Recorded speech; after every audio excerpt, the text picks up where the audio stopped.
Hello भाई लोग, fact भाई यार। और क्या आप इमेजिन कर सकते हो कि जिस चेहरे को आप रास्ते के किनारे भीख मांगते देख रहे हो वो रैंप और मैगजीन में नजर आता था, पर एक लग्जरियस लाइफस्टाइल जी रही मॉडल की लाइफ अचानक ऐसी कैसे हो गई? वेल, जवाब है डेब्ट, जो लोगों को रास्ते पर लाने से लेकर सुसाइड करने पर मजबूर कर देता है। एंड टॉकिंग अबाउट सुसाइड, तो miss India universe 1997 Nafisa Joseph ने भी तो सुसाइड ही किया था। क्या उसकी वजह भी डेब्ट था या कुछ और? क्योंकि फैशन इंडस्ट्री के डार्क साइड की बात करें तो यहाँ डेब्ट के अलावा surgery, drugs, sexual abuse, perfect zero figure, diet replacement and nudity ads जैसे कई सारे इश्यूज हैं जिन्हें डिटेल में जानने के लिए let's begin our video. Number 1, डेब्ट।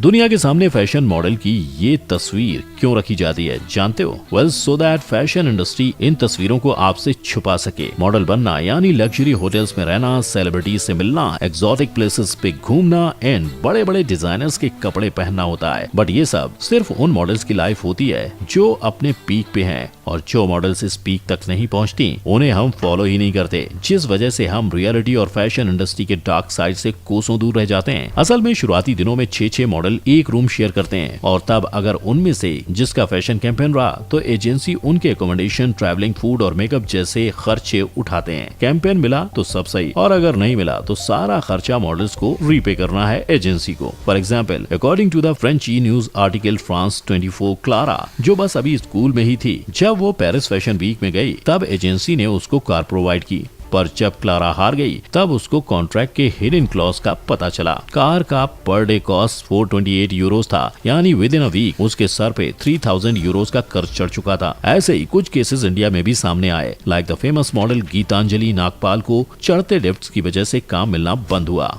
करियर डूब गया, वो ड्रग एडिक्ट हुई और फिर होमलेस हुई और अल्टीमेटली एक बेगर बन गई। 21 साल की फैशन मॉडल रेनू राठी की भी वही कहानी है। चढ़ते डेब्ट ने उसको मजबूर कर दिया कि अपने कर्ज को चुकाने के लिए वो रैंप वॉक को छोड़ के रास्ते पे भीख मांगे। ऐसे में जो मॉडल्स भिखारी बनने से बचना चाहती हैं, वो शुगर डैडी की खोज में लग जाती हैं, सो दैट शुगर डैडी उनके कर्ज चुका दें। But at what cost? कर्ज चुकाने के लिए मॉडल्स को उनके साथ सोना पड़ता है। Number 2, surgeries. 16 मई 2022 कन्नड़ा टेलीविजन एक्ट्रेस और यूट्यूब वीडियो मेकर चेतना राज की सर्जरी के दौरान मौत हो गई। पर ये सर्जरी कोई मेडिकल इमरजेंसी नहीं थी, बल्कि 22 साल की चेतना ने ये सर्जरी अपनी बॉडी को फैट फ्री करने के लिए करवाई थी। वजह फैशन इंडस्ट्री में बने रहने के लिए ब्यूटी स्टैंडर्ड में फिट होना। और सिर्फ चेतना ही नहीं, British association of aesthetic plastic surgeons के रिलीज फिगर्स की अकॉर्डिंग हर 5 में से एक मॉडल ने ये एडमिट किया है कि वो किसी न किसी तरह के प्लास्टिक सर्जरी से गुजरी है, सो दैट वो अपने करियर को बूस्ट देने और किसी पॉपुलर फैशन हाउस का हिस्सा बनने में कामयाब हो। सिर्फ इंडिया की बात करें तो 2015 इंडिया में 9,35,487 कॉस्मेटिक प्रोसीजर्स हुए थे, और इंडिया 2013 से ही ग्लोबली प्लास्टिक सर्जरीज में 4th रैंक पर स्टैंड कर रहा है। आज cosmetic surgeries and aesthetic surgeries India में इस हद तक कॉमन हो चुकी हैं कि चेतना जैसे यंग इंडिविजुअल्स बिना रिस्क एंड रिपरकशन कैलकुलेट किए डायरेक्टली खुद की जान को जोखिम में डालने के लिए तैयार हैं। लेकिन डॉक्टर्स की माने तो फैट फ्री सर्जरीज जैसी कोई सर्जरी नहीं होती। असल में इस तरह के टर्म का यूज लिपोसक्शन सर्जरीज से होता है। लिपोसक्शन यानी कॉस्मेटिक सर्जरी जिसमें आपके मसल्स और स्किन के बीच मौजूद एक्सेसिव फैट डिपॉजिट को निकाला जाता है। और हालांकि मेडिकल एडवांस ने ऐसी सर्जरीज में जान के खतरे को हाई परसेंटेज से कम किया है, बट कॉम्प्लिकेशन और एक्सेप्शन से जान जाने का खतरा अभी भी बना हुआ है। तो अगर आप इस इंडस्ट्री का हिस्सा बनना चाहते हो तो फैक्ट भाई आपसे सिर्फ यही सवाल करेगा, आप अपनी जान दांव पर लगाने के लिए रेडी हो? बिकॉज एट वन पॉइंट और अनदर ये इंडस्ट्री आपसे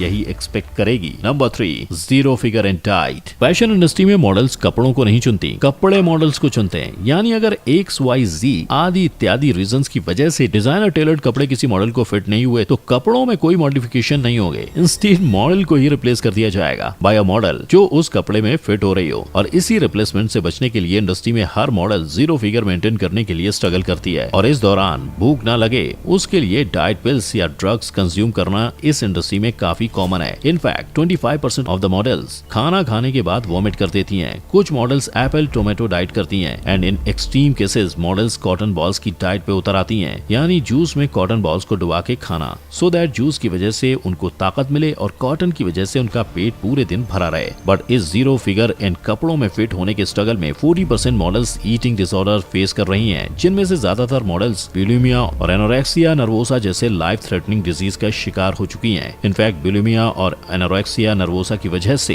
कार्ला एल्वारेज इसाबेल कैरो, एना कैरोलिना रेस्टॉन, थेरेसा मैरी, लुइजिल रेमोस और मार्गॉक्स हेमिंगवे के जैसे कई सारे फेमस मॉडल्स मौत की घाट उतर चुकी हैं। Number 4, drugs and harassment. एक फीमेल डोमिनेटिंग इंडस्ट्री में आप क्या एक्सपेक्ट करेंगे? फीमेल्स की सेफ्टी, उनको रिस्पेक्ट मिलना और लास्टली दूसरी मेल डोमिनेटिंग इंडस्ट्री से कम अब्यूज, फिर वो चाहे मॉनेटरी टर्म्स में हो या किसी और। But fashion industry female dominating होने के बावजूद इससे बिल्कुल ऑपोजिट है। इस इंडस्ट्री में फिट इन होन और दूसरी प्रॉब्लम से माइंड डाइवर्ट करने के लिए मॉडल्स यूजुअली अलग अलग नशे करती हैं और एक बार ड्रग एडिक्शन हो गया तो उसे पाने के लिए पैसे ना होने पर मॉडल्स गलत रास्तों का इस्तेमाल करती हैं, जैसे प्रोस्टिट्यूशन, जिसका फायदा उठाने के लिए rich industrialist, TV producers, stars और स्पोर्ट्स पीपल ज्यादातर इन मॉडल्स को पार्टी पर बुलाते हैं जहां उन्हें ड्रग्स का लालच देकर उनका शोषण करते हैं। तो इसके बारे में कोई बात क्यों नहीं करता? क्योंकि मॉडल्स को पता होता है ऐसी पार्टीज में क्या होगा, यानी वो पार्टी में गई तो आगे जो भी हो वो खुद ही जिम्मेदार ठहराई जाएंगी। पर इस इंडस्ट्री में दूसरे लोग ही नहीं, खुद मॉडल्स के मैनेजर और उनकी मॉडलिंग एजेंसीज भी उनका शोषण करती हैं, जिसकी कई तस्वीरें पिछले कुछ डिकेड्स में सामने आई हैं। जो आज एक एंटरप्रेन्योर और राइटर हैं,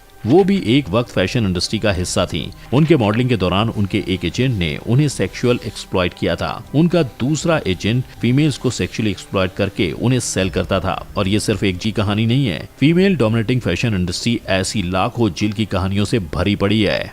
नंबर 5, एक्सपायरी डेट इन सुसाइड। हर चीज की एक एक्सपायरी डेट होती है, चाहे वो प्रोडक्ट हो, इंसान हो या करियर। एंड फैशन मॉडल्स की एक्सपायरी डेट है उनकी 25 साल की उम्र, क्योंकि आफ्टर एज 25 बुढ़ापा शक्ल पे नजर आने लगता है और तब वो मॉडल्स इंडस्ट्री में आई यंग मॉडल्स से रिप्लेस हो जाती हैं। But what about the expired date models? ज्यादातर मॉडल्स डेब्ट चुकाने में बिजी हो जाते हैं, कुछ सेटल हो जाते हैं, जो सेटल ना हो पाए वो सुसाइड कर लेते हैं। Like a former miss India universe 1997 and a finalist in miss universe 1997 Nafisa Joseph की बात करो तो आफ्टर एज 25 उनको काम मिलना बंद हो गया था। कम उम्र में ही मॉडलिंग करियर को स्टार्ट करने की वजह से उन्होंने और कोई स्किल डेवलप नहीं की थी। एंड उनकी आखिरी उम्मीद उनके फियांसे गौतम खंडूचा, वो भी उनको डंप कर गए। सो डिप्रेशन एंड सिचुएशन से भागते हुए उन्होंने अपने मुंबई फ्लैट में सुसाइड कर लिया, जिसके बाद उनके बेस्ट फ्रेंड कुलजीत रंधावा, जो नफीसा के जैसे ही लाइफ के प्रेशर नहीं हैंडल कर पा रही थी, उन्होंने भी खुद को फांसी के फंदे पर चढ़ा लिया।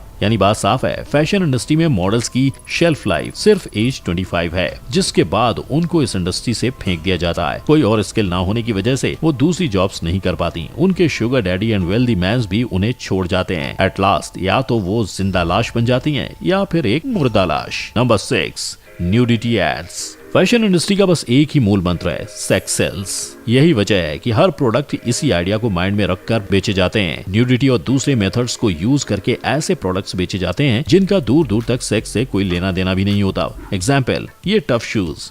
इस एड में real life couple Milind Soman और मधु सप्रे के रिलेशनशिप को क्लियरली एक्सप्लॉइट किया गया ताकि प्रोडक्ट सेल हो। पर सबसे बड़े अफसोस की बात यह है कि मॉडल चाहकर भी ऐसे एड्स करने से बच नहीं सकते, क्योंकि अगर उन्हें इस इंडस्ट्री में नोटिस होना है तो ऐसे एड्स करना मैंडेटरी है। पर ऐसे एड्स कब तक करके करियर को सपोर्ट करेंगी, इसकी भी कोई गारंटी नहीं है। क्योंकि विवेका बब्जी, जो कभी इंडिया की जानी मानी मॉडल थी, जब उनका करियर डूबने लगा तो उन्होंने उसे बचाने के लिए फैशन इंडस्ट्री के इसी आइडिया पे काम किया। उन्होंने कामसूत्रा की एड की। अब हालांकि इस एड ने उस वक्त बहुत हंगामा किया और जल्दी सब कुछ शांत हुआ एंड एट लास्ट उनका करियर डूब ही गया। यानी सेक्स सेल्स आपके करियर को बचाने की गारंटी नहीं देता, पर एक चीज जो ये माइंडसेट जरूर करता है वो ये कि इस इंडस्ट्री के पावरफुल लोगों को लूप होल्स मिलते हैं टू एक्सप्लॉइट अदर्स। इसीलिए हमें इस बारे में बात करने की बहुत ज्यादा जरूरत है कि sex cells, sex is great but sexual assault and sexual harassment isn't right. और सबसे ज्यादा दुख की बात यह है कि इतना सब सहने के बावजूद मॉडल्स महीने का 15,100 से 43,300 ही कमाते हैं। And talking about the mail models, तो वो तो इनसे भी कम कमाते हैं, केवल 5,000 से 6,000। इनफैक्ट मेल मॉडल्स भी फीमेल मॉडल्स जितना ही सहते हैं, क्योंकि वो client, designer, choreographer, back stage, crew, makeup artist and stylist के फूड चेन में एकदम बॉटम स्टेज पे हैं। और जो थोड़े बहुत टॉप पे हैं वो इसीलिए क्योंकि दे आर डिजाइनर्स बॉयफ्रेंड। कुछ मॉडल्स ने ये बात साफ रिवील की हुई है कि उनको जबरदस्ती गे वर्क्स के लिए फोर्स किया जाता है बाय डिजाइनर्स एंड कोरियोग्राफर्स, और जो स्ट्रेट रहने का रास्ता चुनते हैं उनको ये इंडस्ट्री एग्जिट डोर दिखा देती है। इसी सब के खिलाफ आवाज उठाने के लिए एक बार मॉडल्स ने मॉडल्स यूनाइटेड कैंपेन शुरू किया था, बट जल्दी उनकी आवाज को बंद करके दफना दिया गया, क्योंकि जिनके खिलाफ वो लड़ रहे थे वो डिजाइनर्स एंड कोरियोग्राफर्स थे, जिनके पास उन कैंपेन के लिए 100-200 मॉडल्स के अलावा इंडस्ट्री में उन्हें रिप्लेस कर रहे 1,000-2,000 मॉडल्स मौजूद थे।